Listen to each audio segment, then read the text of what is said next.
Welcome to Coffee with Sarah. I talked about this yesterday, so I decided to do it today. And we'll see how it goes. I don't know if it's something I'm going to do every day or what exactly I'm going to do, but my phone is sliding down here. I got Instagram on my phone and my computer. Let's see, can I do Instagram that way? I know it's going to be annoying. I have my earbud in Instagram because, hey, because yesterday, there we go, my phone's, nope, it's sliding again.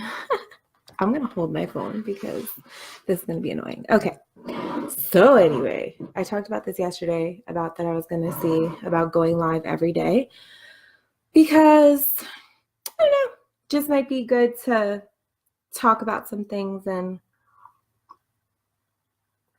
also give you guys an idea of like what we do because, you know, as most of you guys know, me and Alex are like abundance money mindset coaches. But not everybody understands what that means. So basically we help people to with their negative money mindset. And so anyway, the idea of this whole morning coffee thing is like whatever is just on my mind that day, I'll go and share. Or maybe it's even nothing about money mindset on my mind, maybe whatever, but just kind of being more present online, doing more lives and stuff like that. So that's the purpose of this basically. So one thing that is on my mind today is just some stuff I've been seeing a lot, like on social media. I mean, I've always seen it, so it's nothing like that's brand new, but just being mindful of like what type of things you're sharing and what type of things you're saying on social media. And that could be so broadly used, but I'm basically referring to like the money mindset type of stuff. So if you're like sitting there sharing something somebody else posted and it's like talking about how you're always going to be broke because of who is currently the president, or you're always going to be broke because it's the economy's fault, or you're always going to be broke because things weren't like how they were in the 50s when only one parent had to work, or you're always going to be broke because blah blah blah, whatever you want to attach that, because the sky's not blue today, so you can't make money. I mean, whatever stupid stuff people come up with. Sorry if I'm offending anybody, but I really don't care if I hurt your feelings. You know why? Because I care more about your success than your feelings. So sometimes the truth is just going to hurt in all reality.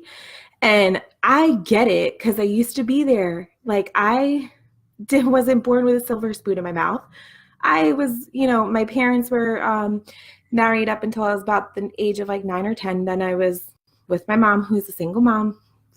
She had health stuff going on. Basically, I grew up in the poor, maybe you can consider it middle class, more poor. So I know what it's like. Okay. I know what it's like to struggle. So, I mean, when me and Alex first got together, we were renting an apartment and we literally had $25 to spend on food for the entire week for the two of us. That's how much our food budget was when we first got together because we were so broke. So, like, I am not sitting on this high pedestal telling you these things, okay? Like, I know what it's like, and my whole purpose or my whole thing for this is to help people get out of it because I know what it's like to be stuck there. And just realize that whatever's coming out of your mouth, whatever is coming out of even you hitting share on a social media post, that is the story that you're telling yourself. And because of that story that you're telling yourself, that's exactly why you're in the situation that you're in. And if you really believe that because XYZ is why you're broke, well, then I really encourage you to take another hard look at yourself, because it's not because of XYZ. It's not because of any kind of economy. It's not because whoever's in presidential office or any rules that are made. That is not why. Could those things make it a little bit more difficult? Sure. But that is not what's keeping you broke. And if you believe that your student loans are what's keeping you broke, you believe that because you were young and dumb and you racked up debt that it's keeping you broke. No, that mindset is what's keeping you broke. And you need to work through that because that's a poor money mindset. And so stop telling yourself that story, because when you tell yourself that you're broke because ... and it's not something that you're saying about yourself, and it's not something that you're saying, you know what, I'm tired of the situation and I'm going to do something about it, you're giving the power to somebody else who can't fix it for you, because the economy is not going to fix it for you and knock at your door and be like, hey, so you said you were broke, so here you go, here's a bag full of money. No, that's not going to happen. So it's not because of your debt that you're in. Could those things make it harder? Sure.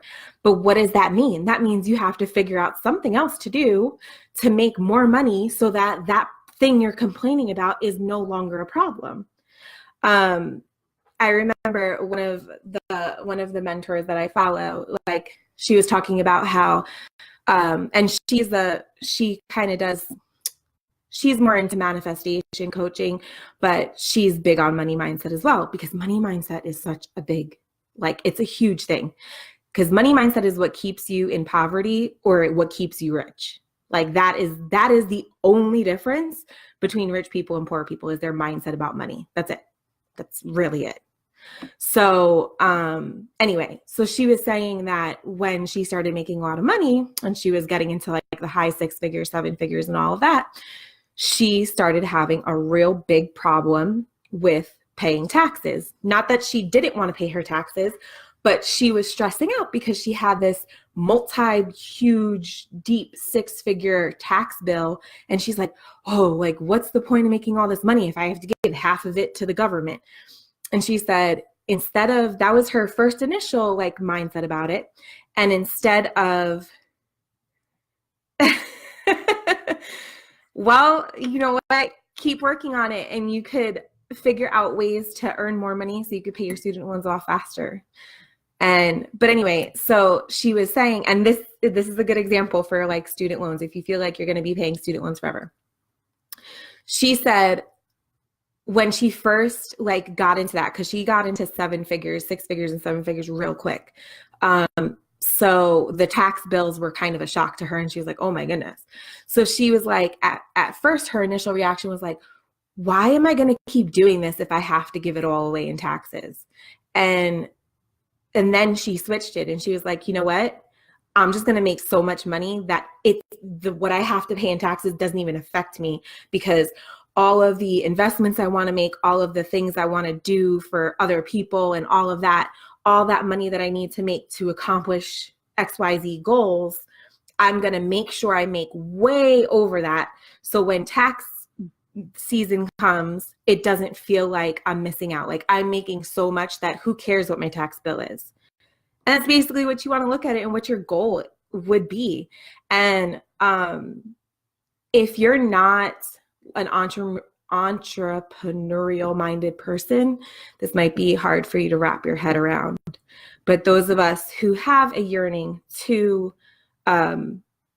do something bigger and get into business or have some other kind of stream of income, well, this is where that would come into play. I'm not saying that your regular 9-to-5 job that is only going to pay you $40,000 a year is going to be your ticket out of all your student loan debt or all your credit card debt or whatever you have going on. You have to think about it on a bigger scale and like, what could you do to get you out of that situation faster without blaming any third party for it? Because no matter what your situation is, whether it's credit card debt, even, medical bills, whatever, that's all stuff that I don't want to say you brought on yourself, because that sounds really harsh when you're talking about like medical bills and stuff, but it really is. It's not like somebody else racked up a medical bill or whatever kind of bill and put it on your account. Like it's stuff from yourself. So just like you incurred it, now you got to figure out how to pay it without blaming the economy, the air, the dirt, whatever. People blame everything for everything, and it's ridiculous.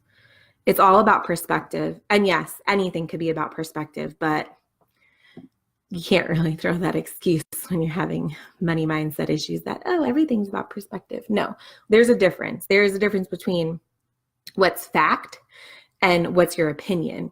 And your money situation being somebody else's fault or some organization's fault or whatever that you're blaming your money situation on is your opinion. That is not a fact. If it was really the economy's fault that you're not making money, or the whoever's in office for whatever branch you're complaining about, or anything like that, if that was actually a fact that is the cause of you not making money, then all the millionaires and billionaires would be having the exact same problem that you're having, and they're not. They're just not. So that's just things to think about. And anyways, I feel like this coffee with Sarah got real deep today, but you know what? It's just kind of my personality. So hey, it is what it is. But anyways, on a lighter note, for those that don't know, my daughter was in a car accident about almost 3 months ago at this point. So good news on that. She's been going to the chiropractor and getting adjustments because she was having really bad headaches and unable to focus in school. So the good news about that is we are now down from going to the chiropractor 3 times a week, which was really crazy, to now only going once a week. Yay! And hopefully we will be going none a week. That would be great. So she's still having headaches every now and then. So that's why we're still going. But she is definitely doing much better because she was having headaches like 10 times a day, every day kind of thing. And now we're down to maybe 1 headache every 3 days type of situation. So she's doing much, much better with that. All thankfully completely medication free. So that has been awesome. She's been doing CBD and going to the chiropractor. So yeah, I'm really excited about that. Alrighty, I think I am going to get off of here today. I said more than my mouth full. We'll see what we talk about tomorrow. Alrighty, guys, have a great day.